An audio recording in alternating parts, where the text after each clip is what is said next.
Bismillahirrahmanirrahim.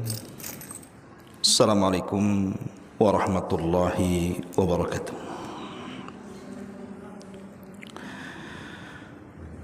Alhamdulillah, alhamdulillahi rabbil alamin, wa bihi nasta'in wa ala umurid dunya waddin, wassalatu wassalamu ala ashrafil anbiya'i wal mursalin Sayyidina Muhammadin wa ala alihi wa sahbihi ajmain, amma ba'du.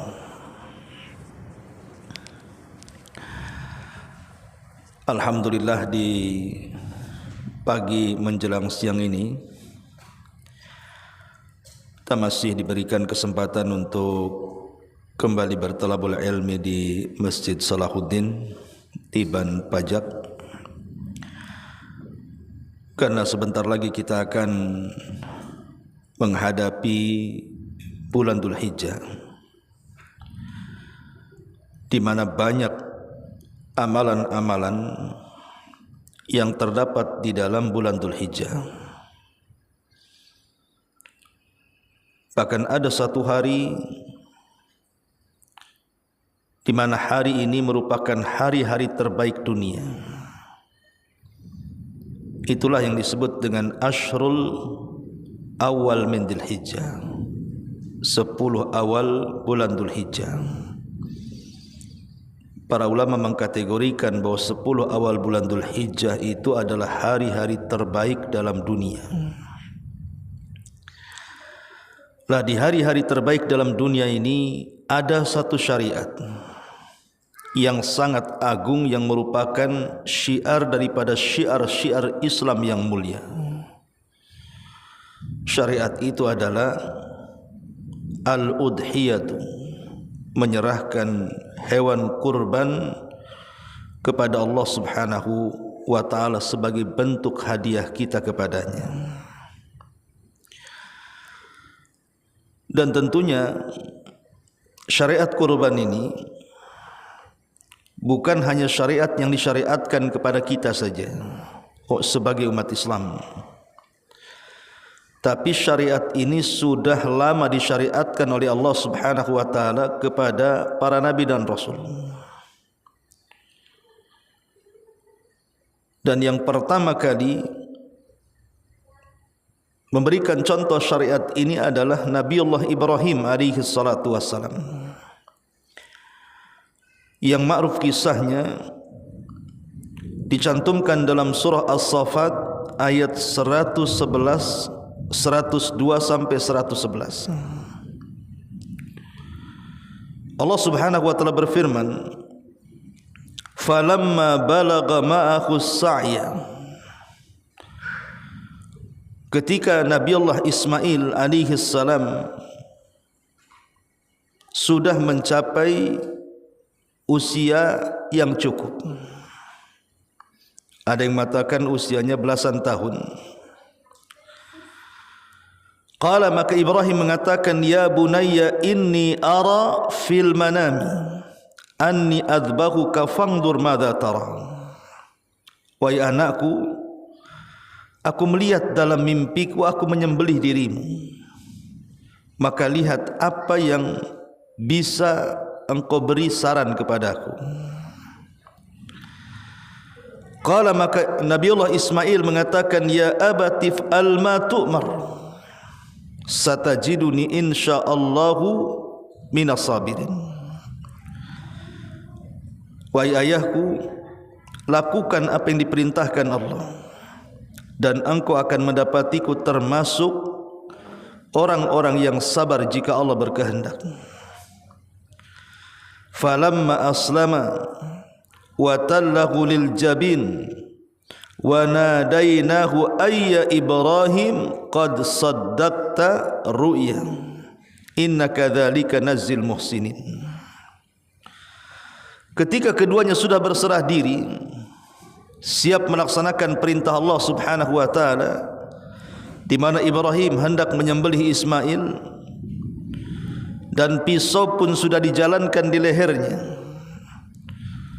maka Allah Subhanahu wa ta'ala berfirman, dan kami panggil Ibrahim dari langit, ya Ibrahim, engkau sudah membenarkan mimpimu. Begitulah kami akan balas atas perbuatan orang-orang yang berbuat baik. Inna hadza lahuwal bala'ul mubin. Ini semua adalah ujian yang sangat nyata bagi Ibrahim. Wa fadainahu bidzibhin azim wa tarakna alaihi fil akhirin. Maka kami ganti Ismail dengan penyembelihan yang sangat besar, dan kami tinggalkan cerita ini untuk dikenang bagi orang-orang setelahnya. Salamun ala Ibrahim, keselamatan atas Ibrahim. Kadzalika nazzil muhsinin innahu min ibadinal mu'minin. Begitulah kami akan membalas orang-orang yang berbuat baik, dan sesungguhnya Ibrahim termasuk hamba kami yang beriman. Dari ayat ini kita tahu bahawa pensyariatan kurban itu dimulai dari pensyariatan di zaman Nabi Ibrahim. Ketika Allah Subhanahu wa taala hendak menguji Ibrahim dengan cara menyembelih putranya Ismail, karena Allah Subhanahu wa taala ingin menguji kecintaan Ibrahim, karena Ibrahim itu kan disematkan padanya Khalilur Rahman, kekasih Allah. Yang namanya kekasih tidak boleh membagi cinta.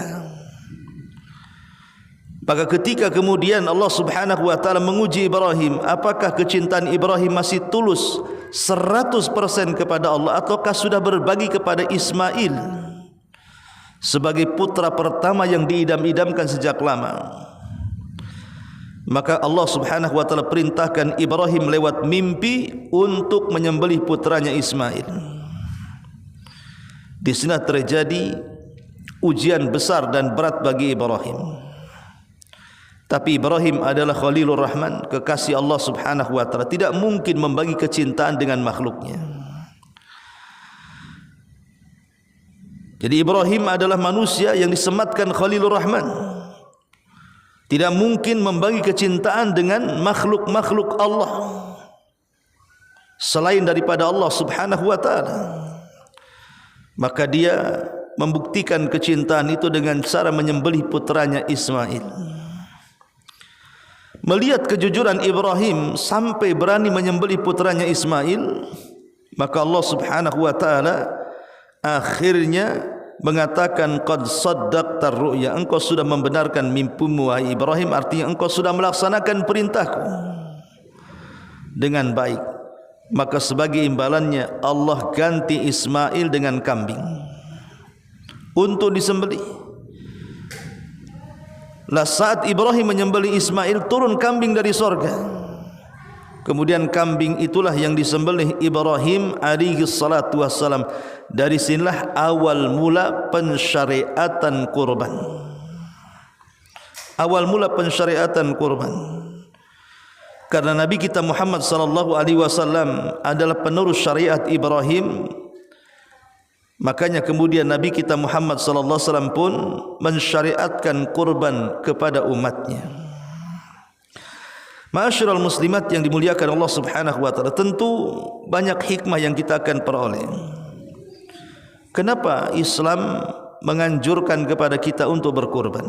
Apa hikmah di balik kurban itu? Pertama,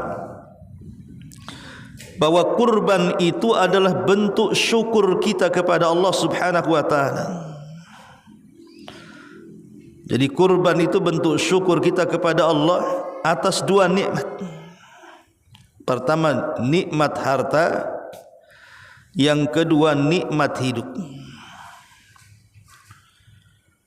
Allah Subhanahu wa taala sudah menganugerahkan kepada kita kehidupan, sehingga kita bisa bernafas, kita bisa berjalan, kita bisa menikmati kehidupan dunia ini.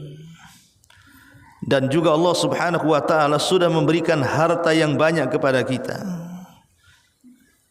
Lah atas dua nikmat ini, nikmat hidup dan nikmat harta, maka sebagai bentuk syukur kita atas dua nikmat ini, salah satunya adalah dengan cara berkurban.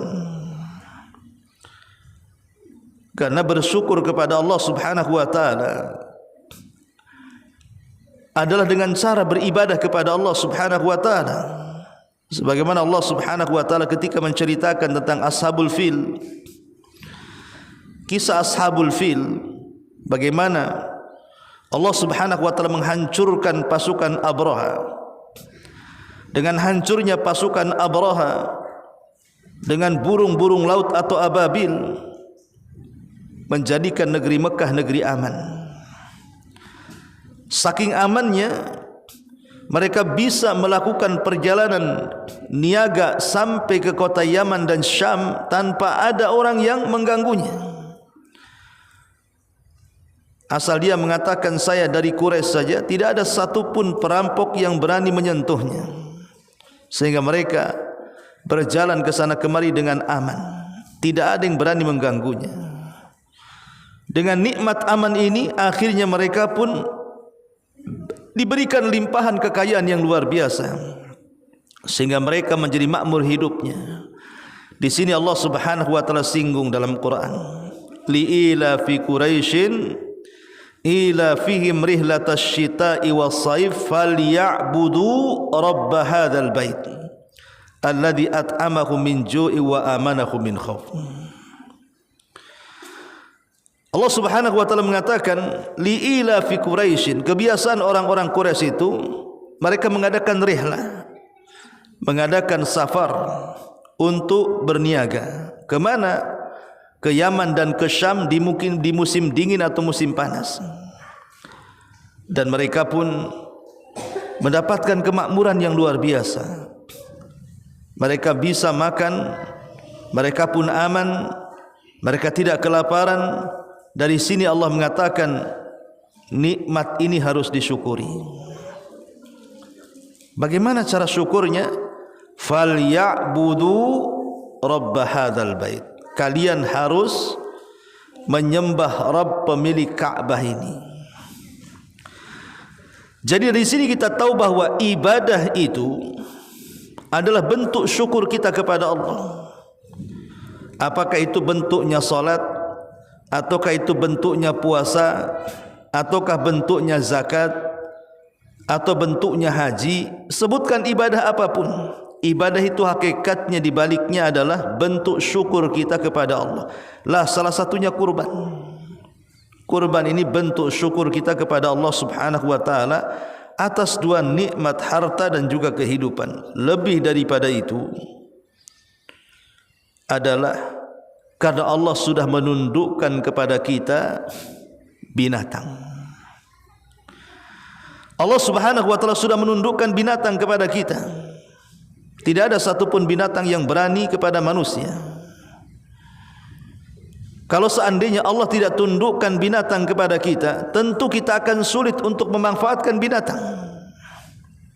Tapi dengan ditundukkannya binatang kepada kita, sehingga kita bisa memakan dagingnya.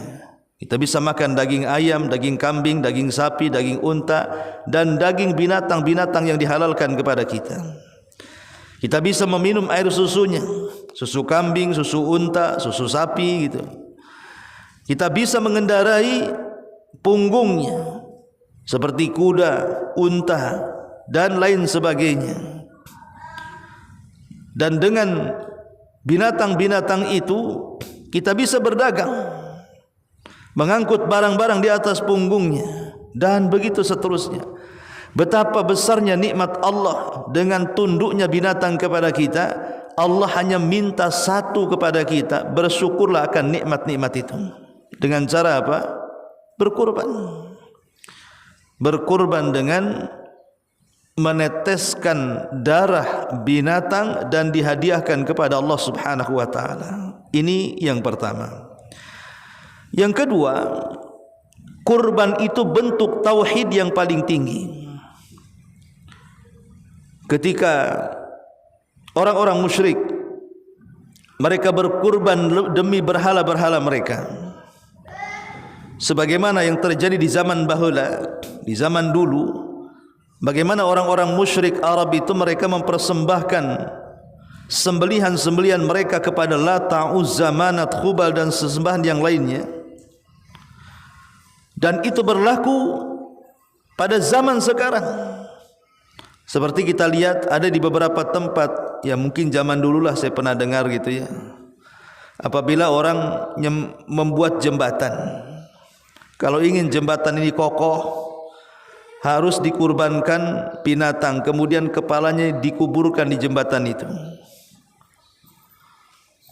Ataupun membuat rumah, harus ada kurbannya, entah berupa menyembelih ayam atau yang semacamnya. Dan kita sering mendengar bagaimana di tempat-tempat tertentu, di bukit-bukit, di rawa-rawa gitu ya. Sampai dulu pernah saya dengar di lumpur lapindo dilempari kambing gitu dan macam-macam kan. Untuk apa coba? Mereka berkeyakinan dengan kurban ini bisa meredakan amarah atau membawa keuntungan. Seperti yang dilakukan oleh orang-orang yang tinggal di laut selatan tuh. Kalau acara petik laut, mereka melempar kepala kerbau ke lautan, mempersembahkan kepada Nyai apa itu? Nyai Blorong tuh, Nyai Roro Kidul tuh. Ya. Intinya bahwa itu masih terjadi hari ini. Yang seperti itu berkorban kepada jin, kepada setan gitu ya. Atau orang datang ke dukun. Terkadang dukun-dukun tertentu itu menyuruh kita itu untuk menyembelih binatang supaya bentuknya, agar praktek perdukunannya makin mujarab katanya. Lah karena kurban ini dijadikan oleh orang-orang musyrik sebagai fasilitas penyembahan kepada selain Allah, maka jikalau kita sebagai orang-orang yang ahli tauhid kemudian mempersembahkan kurban ini kepada Allah Subhanahu wa taala, maka ini bentuk penyelisihan kita ahli tauhid kepada orang-orang musyrik. Sebagaimana orang-orang musyrik mereka menyembelih kepada selain Allah, maka kita orang-orang yang mentauhidkan Allah hanya menyembelih karena Allah Subhanahu wa taala. Makanya kenapa kurban ini bentuk tauhid. Kata Nabi sallallahu alaihi wasallam, "Man dzabaha li ghairillahi faqad asyrak." Siapa yang menyembelih bukan karena Allah Subhanahu wa taala, maka dia telah menyekutukan Allah Subhanahu wa taala. Ini yang kedua.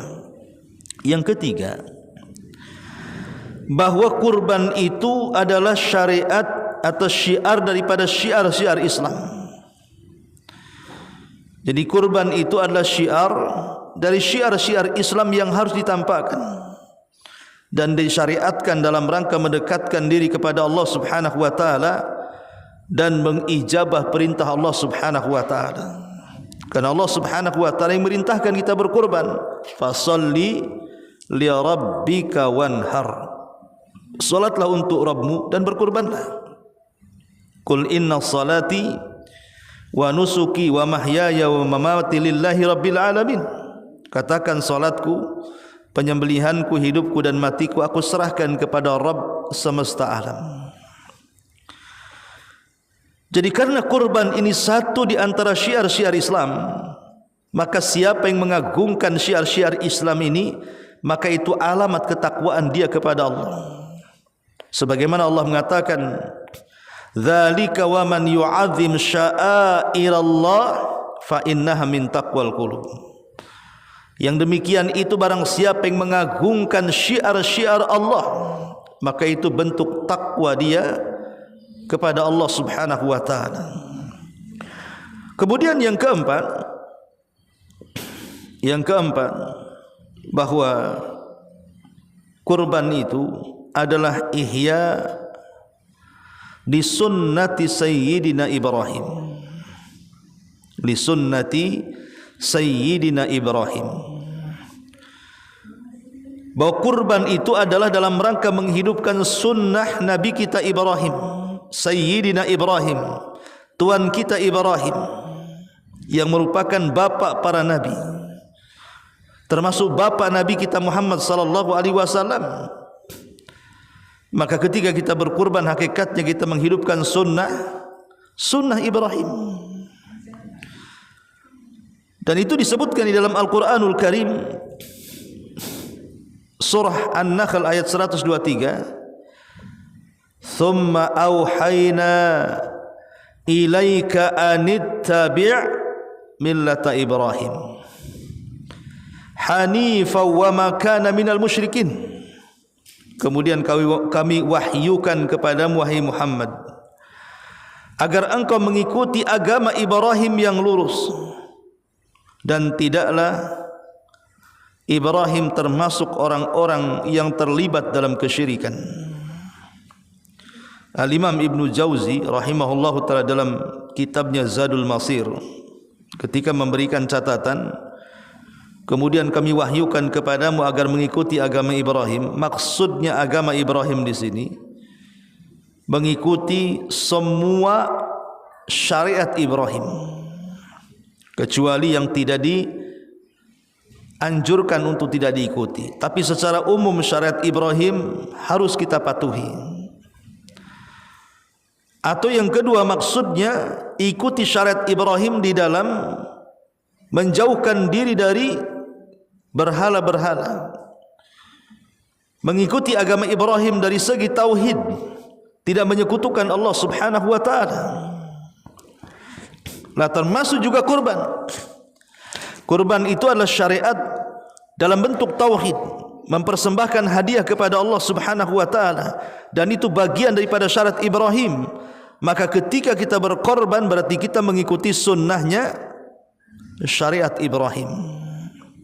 Ini yang keempat. Yang kelima, bahwa kurban itu tausiatu ala nafsi wal ahli wal masakin, wassilatu lirrahimi, wa ikramun lidhaifi, wa tawaddud lil jari, wa sadaqatu lil faqiri, wa fiha tahadduthun bi ni'matillahi ta'ala 'alal 'abdi. Jadi yang kelima, kurban ini adalah bentuk untuk menanamkan kebahagiaan, baik kepada diri sendiri, baik kepada keluarga, baik kepada orang-orang miskin.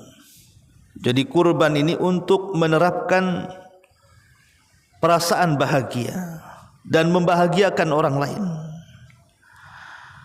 membahagiakan diri sendiri, membahagiakan keluarga dan orang-orang miskin. Dan ini ibadah yang paling dicintai Allah. Karena betapa banyak orang-orang miskin yang mereka jarang makan daging hewan.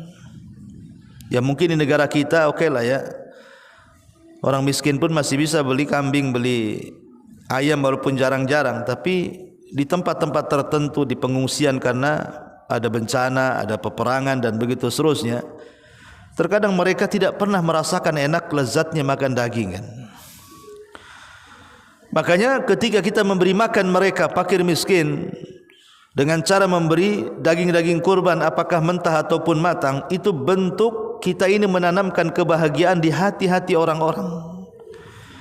Dan Rasulullah SAW pernah ditanya tentang seutama-utama amal yang lebih dicintai Allah, maka Rasul mengatakan sururun tudkhiluhu ala qalbil muslim, kebahagiaan yang kau tanamkan kepada orang-orang yang beriman. Kemudian juga silatul lirrahimi, kurban juga bentuk silaturrahim kepada kerabat dengan cara membagi-bagikan daging kurban kepada mereka. Wa ikramun lidhaifi, atau memuliakan tamu. Jikalau tamu tempat berdatang di waktu Idul Adha. Wa tawaddudu lil jar, ataupun merajut perasaan sayang kepada tetangga, menghormati tetangga. Wa sadaqatun lil fakir, ataupun dalam bentuk sedekah kepada orang fakir. Wa fiha tahadduthun bi ni'matillahi 'alal abdi, dan itu bentuk kita ini menampakkan nikmat Allah terhadap hambanya. Ini di antara hikmah yang kelima. Hikmah yang keenam. Hikmah yang keenam, bahwa kurban ini dalilun ala tasdiq al-mutlaq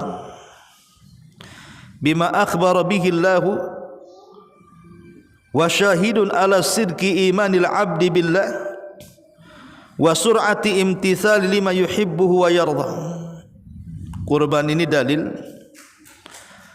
ala tasdiqil mutlak, seseorang membenarkan secara mutlak bima akhbara bihillah, dengan apa yang Allah habarkan dengannya. Artinya ketika Allah Subhanahu wa taala menjelaskan dalam Al-Quran perintah kurban, langsung kita lakukan karena kita membenarkan atas perintah itu. Wa syahidun ala sidqi imanil abdi, bahkan boleh jadi itu bentuk persaksian terhadap kejujuran iman seorang hamba kepada Allah. Wa sur'ati imtithalihi lima yuhibbuhu wa yarda, dan lekasnya kita menjalankan perintah apa-apa yang Allah sukai dan Allah ridhai. Jadi kurban ini bentuk melaksanakan seluruh perintah Allah yang dihabarkan di dalam Al-Quran tanpa ada keraguan. Ketika Allah mengatakan fasalli li rabbika wanhar, salatlah untuk Rabbmu dan berkurbanlah, maka kita katakan sami'na wa ata'na, kita mendengar dan kita taat, langsung kita laksanakan tanpa ada keraguan. Ini yang keenam. Yang ketujuh, bahwa kurban itu syairatun yata'allam al-mu'min min khilali fi'liha as-sabr. Kurban ini kalau kita melihat ceritanya, kisah Nabi Ibrahim dan juga Ismail, ada pelajaran besar tentang akhlak sabar, tentang akhlak kesabaran. Bagaimana sabarnya Ibrahim alaihi salatu wasallam ketika menjalankan perintah untuk menyembelih putranya, dan bagaimana sabarnya Ismail menerima perintah itu. Dan akhlak sabar itu akhlak yang sangat mulia, karena sabar itu bagian daripada ibadah yang tanpa batas pahalanya. Innama yuwaffas sabiruna ajrahum bighairi hisab. Hanya saja kami memberikan balasan kepada orang-orang yang sabar itu tanpa batas.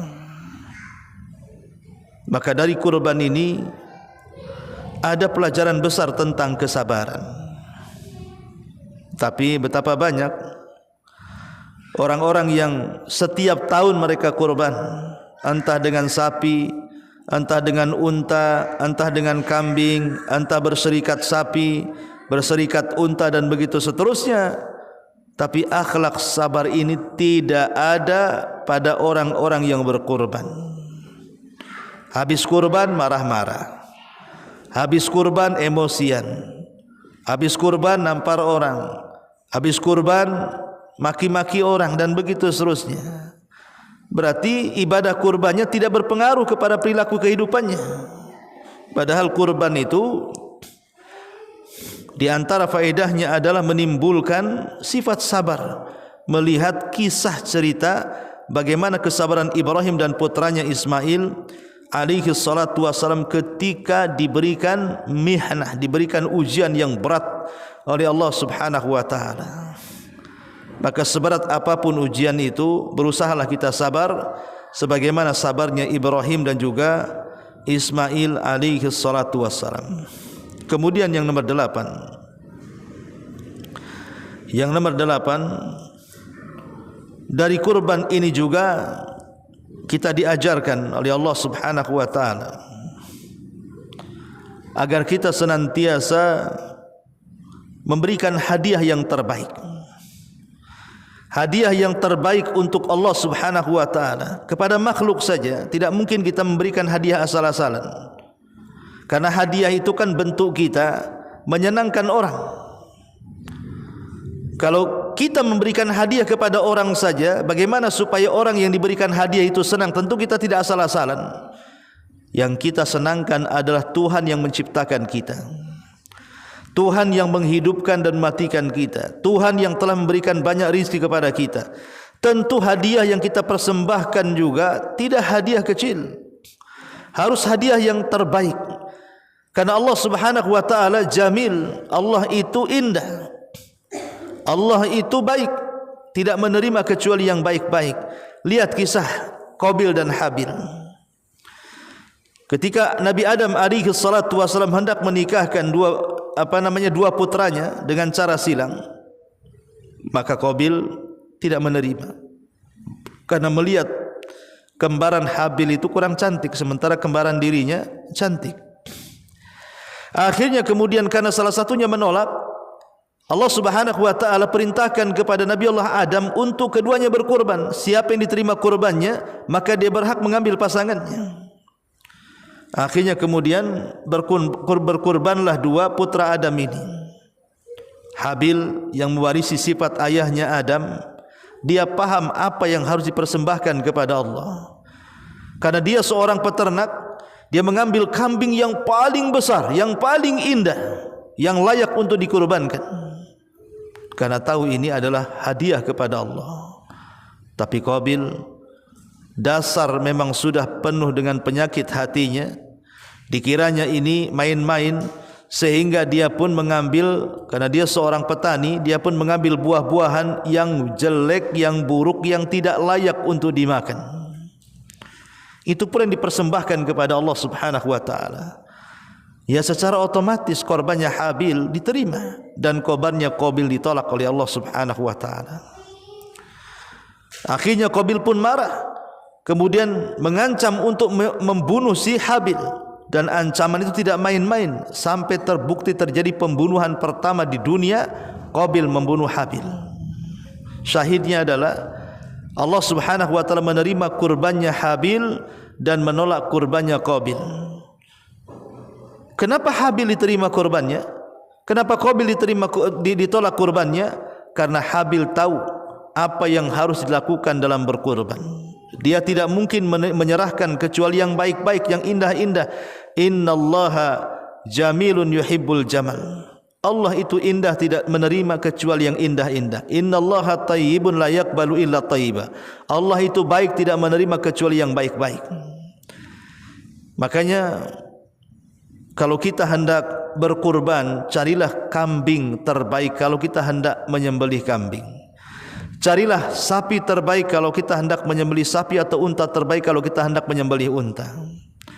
Jangan sampai kemudian kurban yang kita persembahkan itu kurban yang ada cacatnya. Makanya kenapa Nabi sallallahu alaihi wasallam mengatakan arba'un la tajuzu fi dhahaya. Ada 4 cacat tidak boleh seseorang itu mengorbankan kurban. Karena kalau tetap kemudian dikurbankan sementara dia memiliki cacat, maka korbannya tidak sah dan tidak diterima. Korbannya tidak sah, bahkan korbannya tidak akan diterima. Apa kata Nabi sallallahu alaihi wasallam? Pertama, ya, korbannya pincang dengan pincang yang jelas. Korbannya pincang dengan pincang yang jelas. Kemudian yang kedua, korbannya buta sebelah dengan buta sebelah yang jelas. Jadi kambingnya atau sapinya atau untanya atau hewan kurbannya dia buta sebelah dengan buta yang jelas. Kemudian yang ketiga, kurbannya sakit dengan sakit yang jelas. Kemudian yang keempat, kurbannya terlampau kurus karena terlampau tua, tidak bersumsum. Ya. Lah ini menunjukkan bahwa kenapa Nabi sallallahu alaihi wasallam mengatakan kalau ada 4 cacat ini korbannya tidak akan diterima, menunjukkan bahwa dalam berkorban itu memberikan yang terbaik. Kambing yang tidak buta, kambing yang tidak pincang, kambing yang tidak kurus, kambing yang tidak sakit. Berikan yang terbaik kepada Allah Subhanahu wa taala. Semoga itu menjadi penerimaan yang baik di sisi Allah Subhanahu wa taala. Ma'asyiral muslimat yang dimuliakan Allah Subhanahu wa taala, inilah di antara 8 hikmah kenapa kita disyariatkan berkorban. Adapun sedikit hal-hal yang berkaitan dengan korban. Pertama, hukum kurban. Hukum kurban menurut mayoritas para ulama sunnah muakkadah. sunnah muakkadah. Tapi menurut ulama yang lain seperti Abu Hanifah, korban ini hukumnya wajib. Korban ini hukumnya wajib.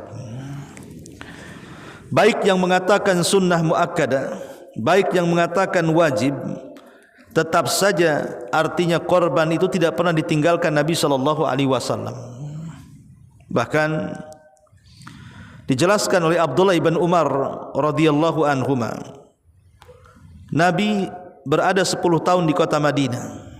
Dia tidak pernah meninggalkan kurban sejak disyariatkannya.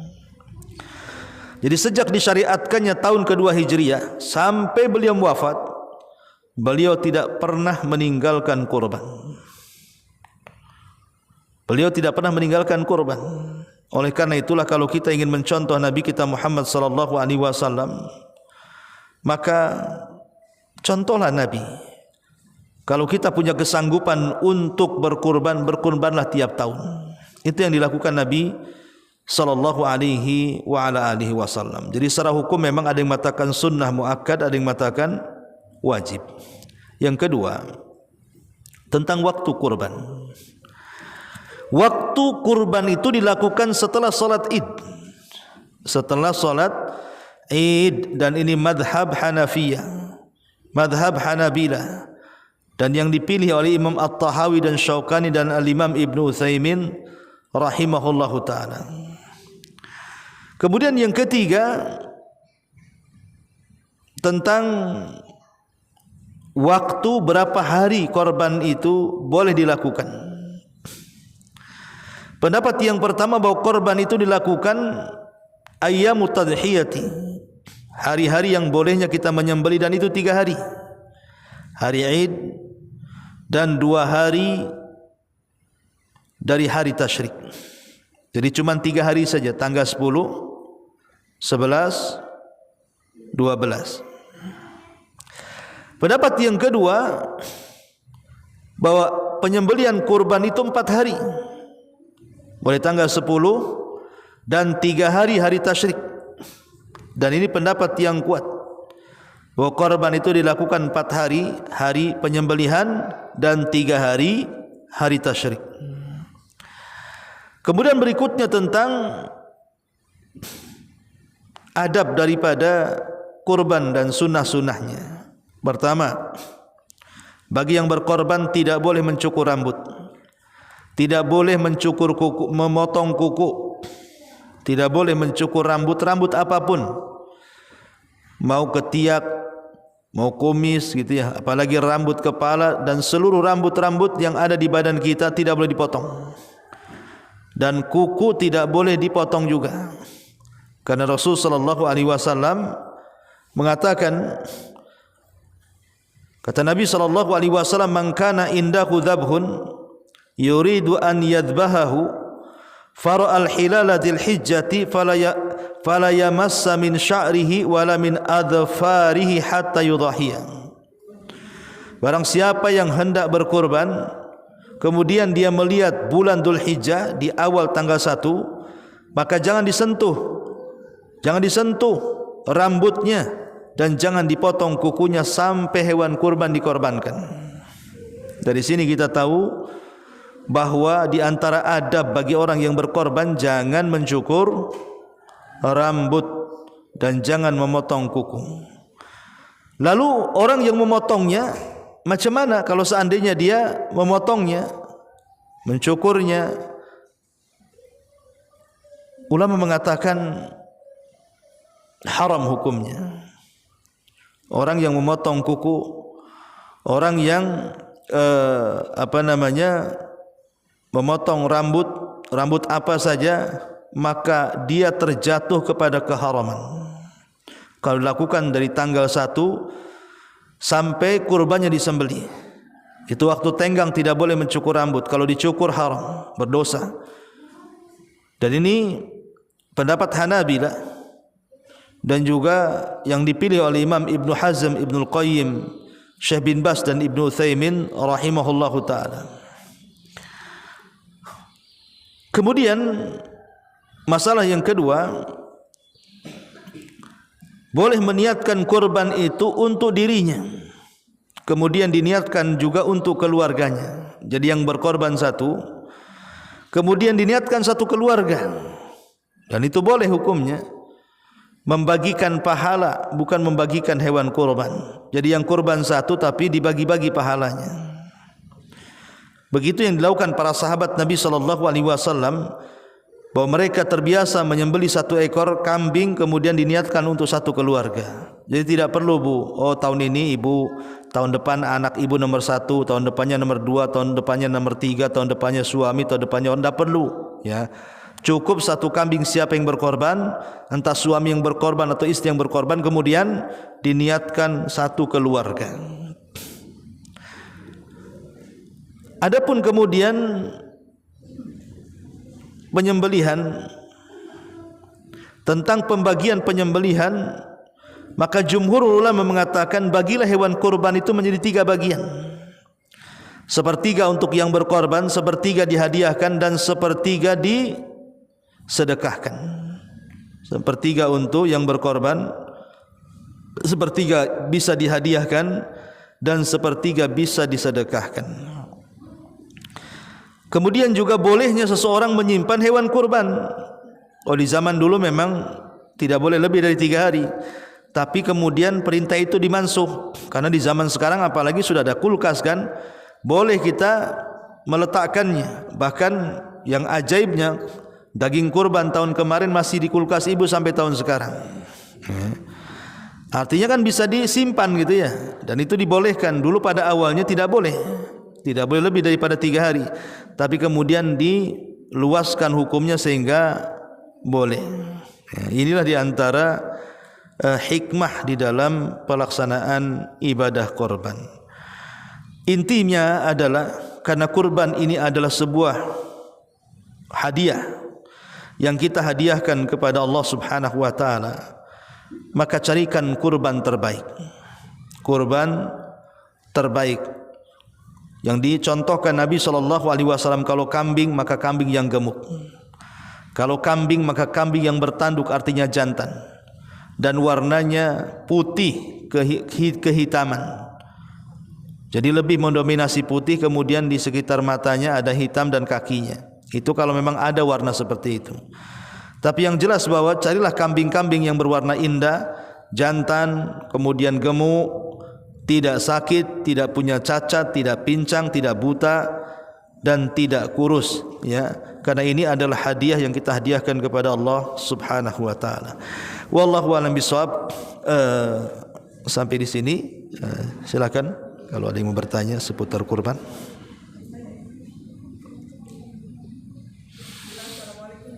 Waalaikumsalam. Pertanyaannya adalah apa bedanya yang sepertiga untuk dihadiahkan dan sepertiga disedekahkan? Iya, bedanya kalau dihadiahkan itu boleh kepada orang kafir.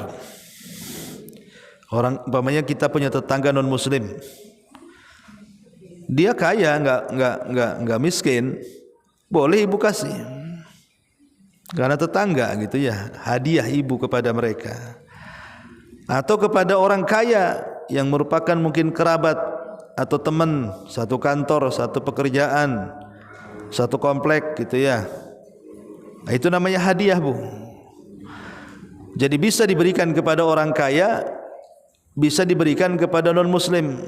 Tapi kalau sedekah tidak diberikan kecuali kepada fakir miskin, kepada orang yang membutuhkan, kepada orang yang berhajat, kepada orang kelaparan. Nah, itulah. Kemudian juga dihadiahkan itu maksudnya untuk kerabat. Untuk kerabat. Ibu mengundang sanak famili ibu, kerabat ibu, ibu makan masak besar gitu ya. Masak rawon, masak rendang, masak apalah. Kemudian diundang karib kerabat, kemudian makan bersama di rumah ibu, itu bentuk hadiah artinya. Tapi kalau sedekah, maka itu di luar daripada kerabat. Orang lain yang miskin, orang lain yang fakir, ya, ibu kasih makan mereka, entah daging mentahnya, entah daging matangnya. Itu bedanya hadiah dan sedekah. Wallahu a'lam. Pertanyaan Waalaikumsalam. Bertanya, suami saya insya Allah ikut kurban tahun ini. Qadarullah di hari raya beliau tidak di Batam. Apakah boleh penyembelihan hewan itu tidak dihadiri beliau? Ya, alhamdulillah, menghadiri hewan kurban itu sunnah hukumnya. Menghadiri hewan kurban itu sunnah hukumnya. Dan yang paling afdol adalah menyembelih sendiri. Yang paling afdol adalah menyembelih hewan kurban dengan tangannya sendiri. Tapi kalau tidak bisa dan tidak punya keberanian, maka boleh diwakilkan kepada orang yang dipercaya di situ. Dan dia cukup menyaksikan. Memang ada hadis yang lemah. Hadis ini lemah, tapi maknanya sahih. Bahwa setiap tatapan kedua mata orang yang berkorban kepada darah yang menetes dari kurban itu menggugurkan dosanya. Ya. Jadi kalau memang tidak bisa menghadiri, diwakilkan penghadirannya. Bahwa suaminya tidak bisa hadir, istrinya lah hadir. Nanti istrinya kan bisa video call sama kambingnya, Bu. Ya. Kambing yang sedang disembelih itu kan bisa di video call kan. Kan nampak tuh kambing dia sedang disembelih. Atau kalau memang sama sekali tidak ada satupun perwakilan, ya tidak masalah. Allah tahulah itu korban dia. Allah Maha tahu. Gak mungkin kalau dia gak ada tiba-tiba diklaim korban orang, kan tidak. Allah Maha tahu. Wallahu a'lam.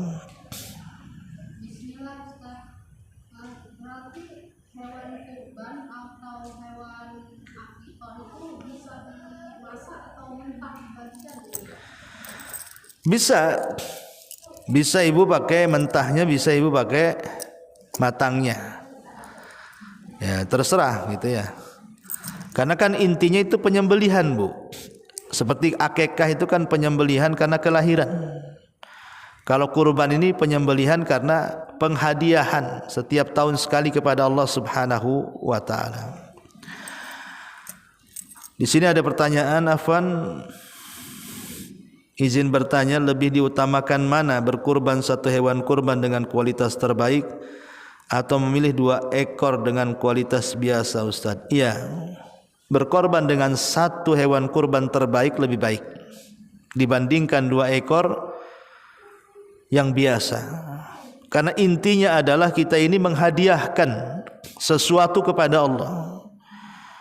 Maka kita yang terbaik, lihat Nabi SAW itu dijelaskan, beliau berkorban dengan 2 ekor kambing, dua-duanya gemuk, dua-duanya bertanduk, dua-duanya berwarna indah, putih kehitam-hitaman. Jadi ibrahnya adalah bukan 2-3 ekornya, tapi kualitasnya. Karena ini hadiah bentuknya. Sebelum darah itu menetes ke bumi sudah sampai kepada Allah Subhanahu wa taala. Wallahu a'lam.